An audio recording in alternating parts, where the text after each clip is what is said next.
எல்லாருக்கும் வணக்கங்க. இன்றைக்கி சிஸ்டர்ஸ் கிச்சனில் எங்கள் அம்மா செஞ்ச பிரிஞ்சி சாதம் சூப்பராக இருக்குங்க. இது லஞ்ச் பாக்ஸாக நீங்கள் கட்டி கொடுக்கலாம். ஏன்னா எங்களுக்கு சின்ன வயசுல இதை லஞ்ச் பாக்ஸாக தான் கொடுப்பாங்க. சைட் டிஷ் வைக்கிறாங்களோ இல்லையோ இதை மட்டும் மெயினாக கட்டிடுவாங்க. அப்போல்லாம் 3 வேளையும் சாப்பாடு தாங்க. டிஃபன்லாம் ரொம்ப செய்ய மாட்டாங்க. அவ்வளோ சூப்பராக இருக்கும். நாங்கள் சாப்பிட்டு எடுத்துன்னே போவோம். தனியாகவே வடிச்சிடுவாங்க. அவங்களுக்கு ரசம்லாம் வச்சுக்கிறதுக்காக சாதம் தனியாக வடித்து இதை தனியாக கிளறுவாங்க. அவ்வளோ டேஸ்ட்டாக இருக்கும். இப்போ தான் இதுக்கு வெஜிடபிள் ரைஸ்ன்னு நம்ம பேர் வச்சிட்டோம். அப்போ பிரிஞ்சி சாதம் அவ்வளோதான். அதுதான் எங்கள் அம்மாவுக்கு தெரியும். இப்போ இதுக்கு என்னென்னா சாதம் சாதாரணமாக பொல பொலன்னு வடித்து வச்சுருங்க. சாஃப்டாகவும் இருக்கணும், அதே டைமில் ஒட்டக்கூடாது. அப்போ தான் நமக்கு கிளற வசதியாக இருக்கும்.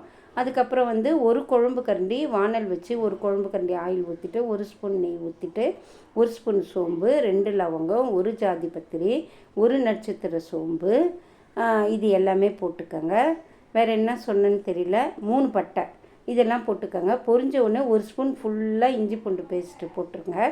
அப்படியே ஸ்ட்ரெயிட்டாக எண்ணெயிலே போட்டுருங்க. அது பொரியட்டும். பொரிஞ்ச உடனே 3 பச்சை மிளகாய், 1 வெங்காயம் நீட்டாக கட் பண்ணி அதையும் வதக்கிடுங்க. இதெல்லாம் மீடியம் ஃப்ளேம் வச்சு வதக்குங்க. தீயக்கூடாது. நல்லா செவந்து வரணும். நல்லா வெங்காயத்தை வதக்கிட்டு அப்புறம் தக்காளியை போட்டு தொக்கு போல் வதக்கிட்டு அதுக்கப்புறம் கொத்தமல்லி 2ஆக பிரித்து வச்சுக்கோங்க. கொஞ்சமாக கொத்தமல்லி தூவி அதையும் வதக்கிடுங்க. ஏன்னா கொத்தமல்லி வாசனை, அந்த இஞ்சி பூண்டு வாசனைலாம் செம்ம டேஸ்ட்டாக இருக்கும்.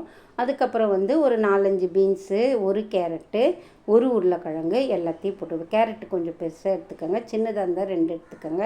எல்லாத்தையும் போட்டு இந்த வதங்கிறதுலே வெந்துடும் பாருங்கள்.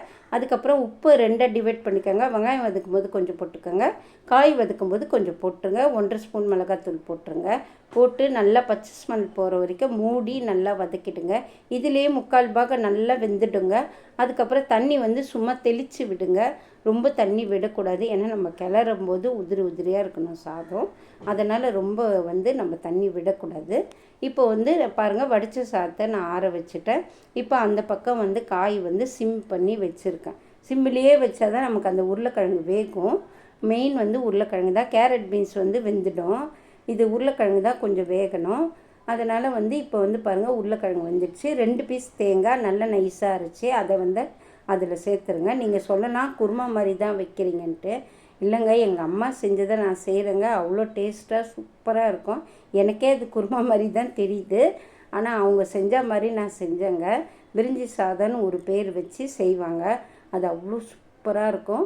இப்போ ரைஸை போட்டு நல்லா கிளறி விடுங்க. மெதுவாக நல்லா ரொம்ப இது பண்ணாமல் நல்லா மெதுவாக கிளறி விடுங்க. கிளறி விட்டுட்டு கொஞ்சம் நேரம் சிம் பண்ணி கொத்தமல்லி போட்டு அப்படியே மூடி வச்சுருங்க. அப்படியே அந்த மசாலாலாம் அதில் சேர்ந்து அவ்வளோ சூப்பராக இருக்கும். ட்ரை பண்ணி பாருங்கள். பிடிச்சிருந்தால் லைக்